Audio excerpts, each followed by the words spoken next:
Hi students, இன்றைக்கி என்ன அப்டேட்னு பார்த்தீங்கன்னா பேராமெடிக்கலில் choice filling second round date open ஆகிருச்சு. இந்த செகண்ட் ரவுண்டில் பார்த்தீங்கன்னா ப்ரைவேட் காலேஜ் அண்ட் கவர்மெண்ட் காலேஜில் எல்லா காலேஜுக்கும் நம்ம சாய்ஸ் ஃபில்லிங் பண்ணலாம். 53,165 பேரை ரேங்க் லிஸ்ட் அடிப்படையில் கூப்பிட்டுருக்காங்க. கிட்டத்தட்ட 125 கட் ஆஃப் வரைக்கும் கூப்பிட்டுருக்காங்க. ஸோ ஸ்டூடெண்ட்ஸ் எல்லாரும் ஒன்றாவது ரவுண்டில் சாய்ஸ் ஃபில்லிங் பண்ணி உங்களுக்கு சீட் கிடைக்காம போயிருந்தா கூட இந்த ரவுண்டில் நீங்கள் பார்ட்டிசிபேட் பண்ணலாம். ரெஜிஸ்ட்ரேஷன் டேட் பார்த்தீங்கன்னா செப்டம்பர் 4 அண்ட் செப்டம்பர் 6 வரைக்கும் நீங்கள் ரெஜிஸ்ட்ரேஷன் அண்ட் பேமெண்ட் பண்ணுற மாதிரி இருக்கும். ஃபர்ஸ்ட் ரவுண்டில் நீங்கள் பேமெண்ட் பண்ணியிருந்தால் இந்த ரவுண்டில் நீங்கள் பண்ண தேவையில்லை.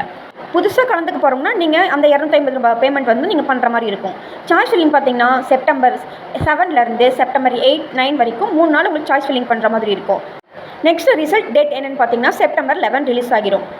அப்புறம் ப்ரொஃபஷனல் அலாட்மெண்ட் நீங்கள் ஆர்டர் டவுன்லோட் பண்ணிவிட்டு செப்டம்பர் 17க்குள்ளே நீங்கள் காலேஜில் ரிப்போர்ட் பண்ணணும்.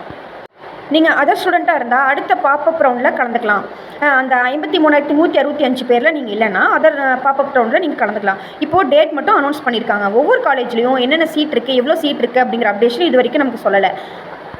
அடுத்தடுத்த அப்டேட்டில் நமக்கு என்ன செல்ஃப் ஃபைனான்ஸ் காலேஜ், கவர்மெண்ட் காலேஜில் எவ்வளோ சீட் இருக்குதுன்னு நெக்ஸ்ட் அப்டேட்டில் அவங்க கொடுத்துருவாங்க. இம்பார்ட்டன்ட் விஷயம் என்னென்னா, நீங்கள் ஃபஸ்ட் ரவுண்டில் காலேஜ் ஜாயின் பண்ண எல்லாருமே இந்த ரவுண்டில் கலந்துக்க முடியும். ரீஅலாட்மெண்ட் வேணும்னு நினச்சிங்கன்னா சாய்ஸ் ஃபில்லிங் பண்ணலாம். ஃபஸ்ட் ரவுண்டில் உங்களுக்கு காலேஜ் கிடச்சிருந்தா கூட இந்த ரவுண்டில் நீங்கள் சாய்ஸ் ஃபில்லிங்கு என்னென்ன காலேஜ் வேணும், என்னென்ன கோர்ஸ் வேணும் அப்படிங்கிற மாதிரி நீங்கள் சாய்ஸ் ஃபில்லிங் பண்ணி நீங்கள் இப்போ தான் புதுசாக சாய்ஸ் ஃபில்லிங் பண்ணணும்னு நினைக்கிறவங்க இந்த 53,165 பேர் ரேங்க் லிஸ்ட்டில் நீங்கள் இருந்தீங்கன்னா புதுசாக சாய்ஸ் ஃபில்லிங் பண்ணலாம். எதிர்பார்த்த டேட்டும் வந்துருச்சு, வேகன்சி எல்லாமே வரட்டும். நெக்ஸ்ட் அப்டேட்டில் நம்ம பார்க்கலாம். கண்டினியூவாக நீங்கள் எப்படி சாய்ஸ் ஃபில்லிங் பண்ணணும், செகண்ட் ரவுண்டில் சாய்ஸ் ஃபில்லிங் எப்படி பண்ணணும், நீங்கள் டவுட் ஏதாவது இருந்துச்சுன்னா ஸ்க்ரீனில் இருக்க நம்பருக்கு காண்டாக்ட் பண்ணலாம். தேங்க்ஸ் ஃபார் வாட்சிங். டெய்லி அப்டேட்ஸ்க்கு நம்ம பேஜை மறக்காமல் ஃபாலோ பண்ணி